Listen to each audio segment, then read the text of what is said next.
Assalamu alaikum dear students. Task 14C. It's very easy task.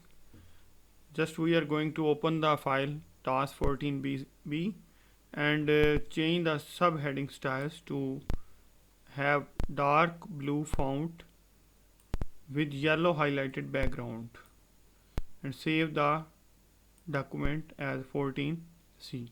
तो हमने इसमें कोई स्टाइल नहीं बनाना, जस्ट हमने इसको ब्लू कलर करना है। यहाँ से जाके आप ब्लू कलर ले लें, ठीक है।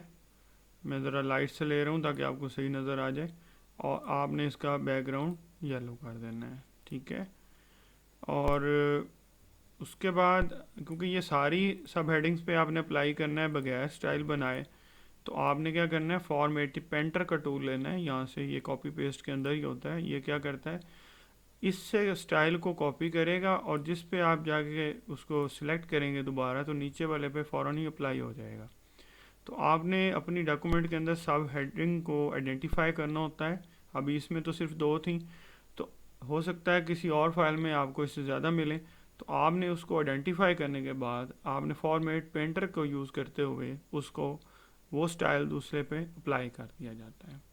तो मैं यहाँ से इसको सेव कर रहा हूँ टास्क 14C के नाम से। That was very easy task, task 14C, and click save. Okay, see you in next video. Thank you.